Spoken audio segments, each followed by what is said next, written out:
Salut à toutes et à tous, j'espère que vous allez bien. Ici Master Crocodile. Aujourd'hui, je vais vous parler d'un de mes personnages préférés tout manga confondu, Crocodile. Cette vidéo est divisée en 4 parties. Dans la première, je vais vous présenter le personnage. Dans la deuxième, je vais vous parler de son passé. Dans la troisième, je vais essayer d'estimer au mieux sa prime. Et dans la dernière, je vais théoriser sur son futur.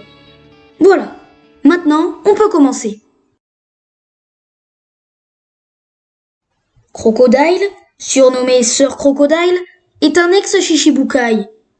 Il a été déchu de son titre pour avoir créé et dirigé le Baroque Works, une organisation criminelle sous le nom de Mister Zero. Son but était de détruire le royaume d'Alabasta et de récupérer les plans de l'arme antique Pluton. Mais finalement, Luffy l'a empêché de réaliser ses plans machiavéliques. Après sa défaite contre le chapeau de paille, Crocodile fut enfermé au niveau 6 d'Impel Down. Quelque temps plus tard, il parvint à s'échapper de la grande prison avec l'aide de Jinbei, Ivankov, Luffy et un tas d'autres prisonniers. Ensuite, il se rendit avec ces derniers au quartier général de la marine pour participer à la guerre de Marineford. Au début, il s'attaqua à Barbe Blanche et ses hommes. Mais par la suite, à la surprise générale, il s'allia avec Luffy pour libérer Ace. D'ailleurs, il sauva la vie du chapeau de paille à plusieurs reprises. Quelques jours plus tard, Crocodile se trouvait sur une île inconnue avec son fidèle coéquipier Das Bones. Pendant leur discussion, ils affirmèrent vouloir retourner dans le Nouveau Monde.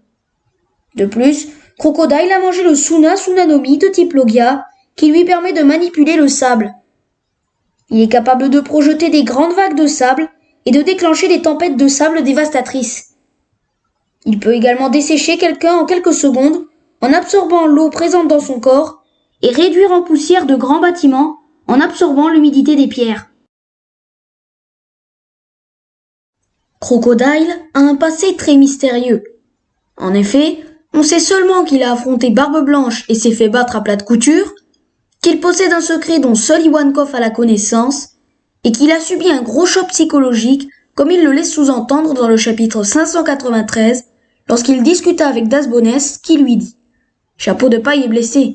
Ce genre de cicatrices disparaissent-elles si facilement ?» Ce à quoi Crocodile répondit « C'est pour moi que tu dis ça? J'ai déjà récupéré. Et pour preuve, je vais retourner dans le Nouveau Monde pour la première fois depuis longtemps. » On sait également que lorsqu'il était un rookie, il a voyagé dans le Nouveau Monde. À partir de ces informations, plusieurs théories ont été émises.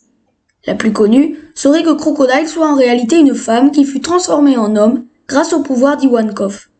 Mais pour ma part, je pense que cette théorie est fausse.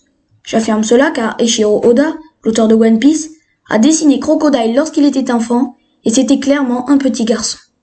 La théorie me semblant la plus plausible est celle de Goji. Dans cette dernière, il dit que Mister Zero avait une sœur qui était la commandante de la 2e flotte de l'équipage de Barbe Blanche. Cette dernière serait morte en se sacrifiant pour une personne qui lui était chère. Le choc psychologique de Crocodile serait donc la perte de sa sœur. Ensuite, il accusa Barbe Blanche d'être responsable de la mort de celle-ci et décida de se battre contre l'homme le plus fort du monde pour la venger. Ce serait lors de cet affrontement qu'il aurait perdu son avant-bras. De plus, son secret connu seulement par Ivankov serait qu'il se soit scarifié le visage car il voulait se différencier de sa sœur. En effet, ils se ressemblaient comme 2 gouttes d'eau. La théorie de Goldie Soul est également intéressante. Dans cette dernière, il fait le parallèle entre Doflamingo et Crocodile, 2 personnages très liés. Il a essayé de trouver le passé de Mister Zero en le comparant avec celui du démon céleste. En faisant ce parallèle, il en a déduit que Crocodile serait peut-être le membre d'une autre branche de la famille Nefertari. En effet, il a proposé une hypothèse. Lors de la création du gouvernement mondial, la famille Nefertari était divisée en 2 branches. La principale, celle dont les descendants sont Cobra et Vivi, souhaitait rester au royaume d'Alabasta. Et la 2e branche, celle dont le descendant serait Crocodile, aurait voulu aller vivre à Marijois. Finalement, la branche principale aurait décidé que toute la famille Nefertari devait rester à Alabasta. Alors, Mister Zero aurait voulu détruire son ancien royaume pour se venger de la branche principale et surtout pour retrouver l'arme antique Pluton et avoir le gouvernement mondial à ses pieds. Pour finir, la dernière théorie dont je voulais vous faire part est celle du Mont Corvo. Dans cette dernière, ils expliquent que Crocodile est très certainement inspiré du pirate Capitaine Crochet du roman Peter Pan. Avec l'histoire de ce dernier, ils ont émis l'hypothèse que Mister Zero était faible dans sa jeunesse. Voulant à tout prix se prouver le contraire, il s'attaqua à l'homme le plus fort du monde. Mais finalement, il se fit massacrer et perdit son avant-bras.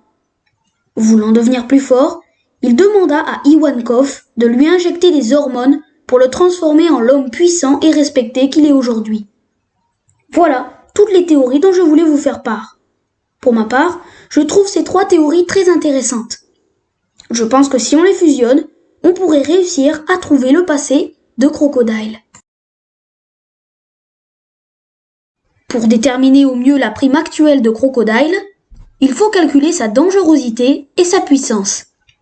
Pour ce qui est de sa dangerosité, il est un ancien Shichibukai et est peut-être au courant de certains secrets du gouvernement mondial.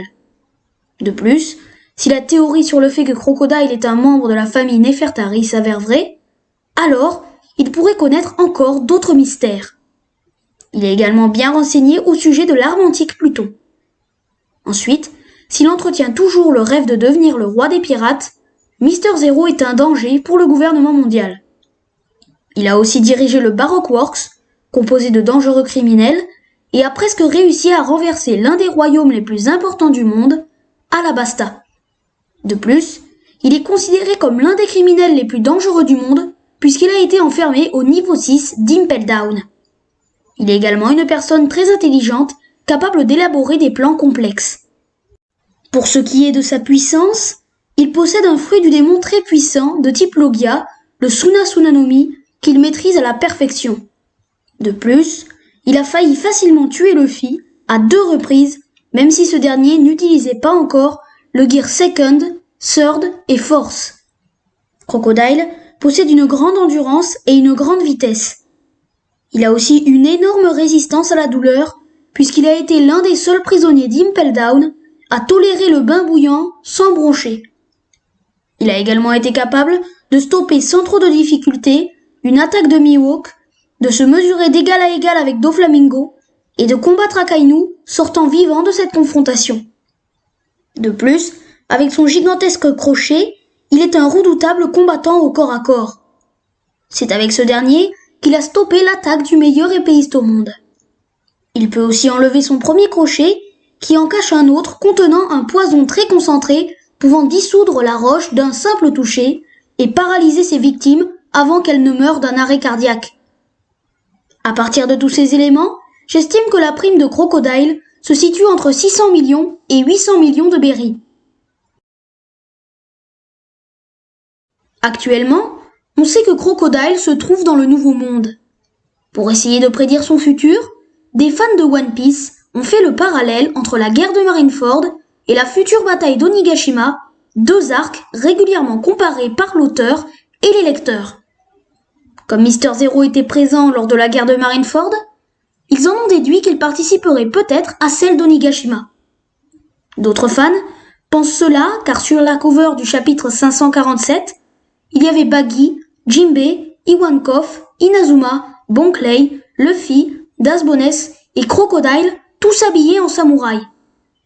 Comme Eiichiro Oda, l'auteur de One Piece, adore dévoiler des informations dans des covers, certains ont pensé que celle-ci prédisait l'arrivée de tous les personnages présents sur la page à Wano Kuni. Pour ma part, j'aimerais, mais je ne pense pas que Crocodile participera à la guerre d'Onigashima.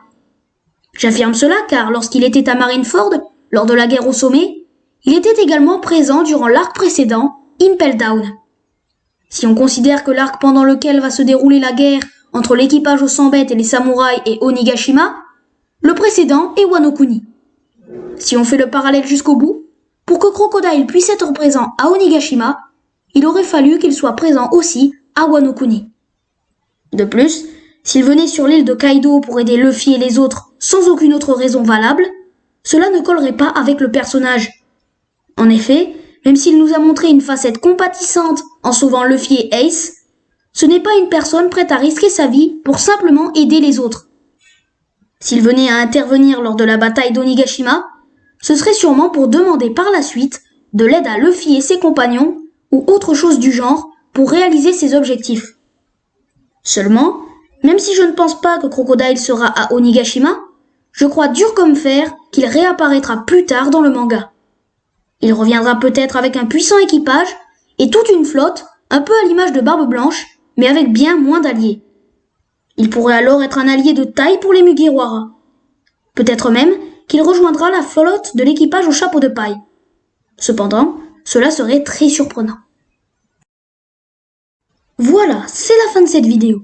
J'espère qu'elle vous aura plu. En tout cas, pour ma part, j'ai pris beaucoup de plaisir à la faire. Je vous dis à la prochaine, c'était Master Crocodile, portez-vous bien, ciao!